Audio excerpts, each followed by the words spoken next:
Kirk Cousins, you could say that he's your idol now, or you hate him, or both.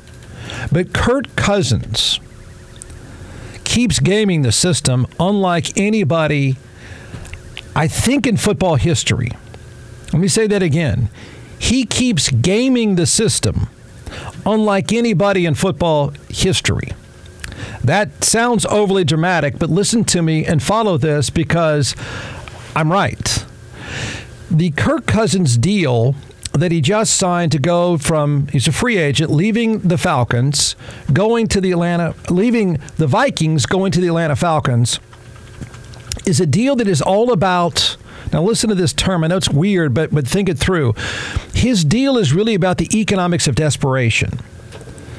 And that screaming sound, I'm going to circle this back to the Dallas Cowboys pretty clearly, I think. But that screaming sound that all of you hear, that is a very, very old man with a plastic face who is now recently having to take a paternity test.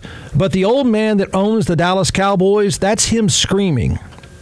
And the reason why he is screaming and shuffling papers probably as we speak is because the Kirk Cousins deal just set the bar, set the market value for, and this is, I think, in order.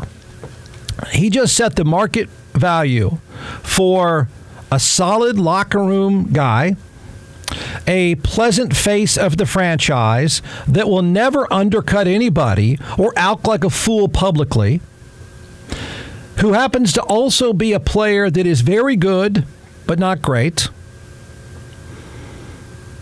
and has one playoff win. What does that description sound like? What does that description sound like to you?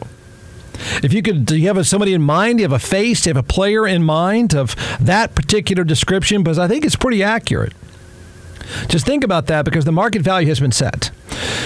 Kirk Cousins did it again because he did it again before, and he did it again before that. He keeps gaming the system, and this guy keeps getting richer and richer each time, and he proves something about the NFL, something that I think is I think at some level you can understand. So let me set this up for you. You try to decide if, one, if you agree with this, or two, if maybe you could understand it. Maybe it explains how this guy keeps getting ridiculously rich with gigantic contracts over and over and over again.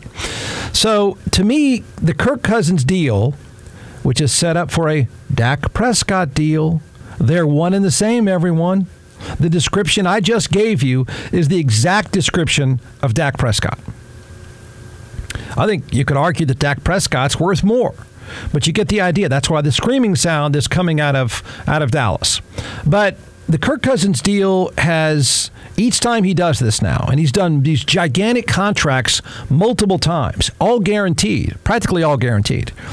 It proves something about the NFL. Now think about this and think about how it works and think about, if you're a fan at all, just what you pay attention to. And his deal proves that teams aren't chasing the next Patrick Mahomes. Well, of course they always are, but that's not what they think they're going to get. But teams aren't necessarily desperate for the next Patrick Mahomes or the next Lamar Jackson or the next C.J. Stroud. They'd love to have it. But that's not what's driving this deal or any deal in the NFL nowadays. You know what I think they're doing? So they're not chasing those guys. They're not chasing greatness. What they're doing is they're running away from being the New York Jets or the Bears or the Giants or the Titans. They aren't chasing a great quarterback. They don't have to have the next Mahomes. They're running away from having a lousy quarterback that ruins their franchise. That's what I mean by the economics of desperation. It's not a desperate attempt to get the next great one. It is actually a desperate attempt to not get the next sorry one, to not get the next lousy player, to not get the next swing and a miss. Dak Prescott's not a swing and a miss. Kirk Cousins is not a swing and a miss. There are plenty of swings and misses, and that's what these owners are terrified of. That's what keeps driving these deals, I think. Yeah. Everyone would like to find a C.J. Stroud. Everyone would love to have that. But that's not, they don't wake up. These old men that own these franchises, the cartel that is NFL owners, they don't freak out over not having C.J. Stroud. They freak out over having Daniel Jones of the Giants or Justin Fields of the Bears. They look up and go, if we're not careful, we get it wrong here, we're going to be the Cleveland Browns of the last 25 years. That's what terrifies them. That, to me, is the economics of desperation. Being pretty good is good enough. Being awful is a franchise killer. So follow this guy's story, because I don't know that you can be mad at somebody for getting rich, and if you are, you're really going to hate him because he keeps doing it. Okay, so the new coach of the Falcons, but this is where this whole thing about economics of desperation came to me. The new head coach of the Falcons pretty much said what I just said. His name is Raheem Morris. When he was hired, he had this great line. He said, quote, you ready? Quote, if we had a better quarterback last year in Atlanta, I might not be standing here today. That's when he got hired. There you go. He didn't say we've got to have Patrick Mahomes. He didn't say, man, if I don't get Lamar Jackson, forget it.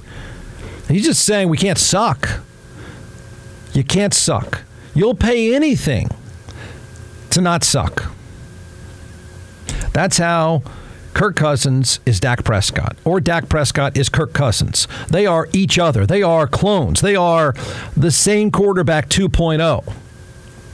Imagine if Dak Prescott, and I'm sure he's thought about, I don't know if he's thought about this. I don't know. Unlike Kirk Cousins, he seems like he wants to stay in one place. But I tell you what, it'd be awfully tempting if you were Dak Prescott to say, you know what? I could do what he does. I could keep finding these new teams, these new giant contracts. I could keep, you know what? Old man, I don't know if I'm going to sign a deal with you yet, because my man Kirk Cousins, who is Dak Prescott 2.0, who's had one playoff win, he keeps getting super rich, and he gets to pick where he goes to play. Because Dak Prescott's not stupid. He's going to look around and say, man, all the good players are walking out the door. I sure wish I could go pick somewhere else to go next year. Maybe go find a team like Kirk Cousins got to pick a team that has 3 first-round picks in the offensive line. He got to pick a team that has Bijan Robinson in the backfield. He got to pick a team that is on the upswing. Man, I'm stuck getting rich for a team that's about to crater.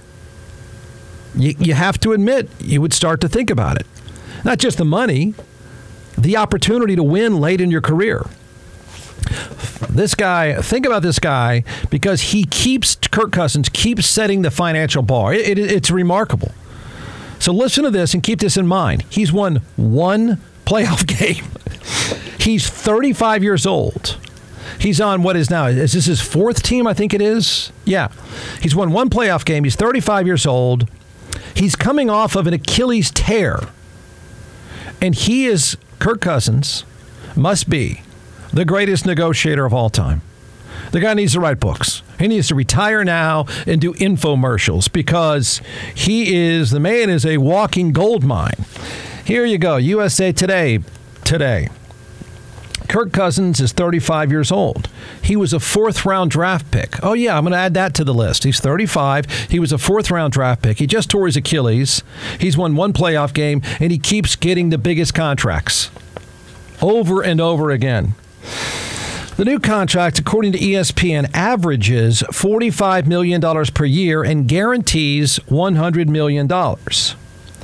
It is the first time since Cousins' rookie contract that every single penny isn't guaranteed. Do you understand that? The guy's 35.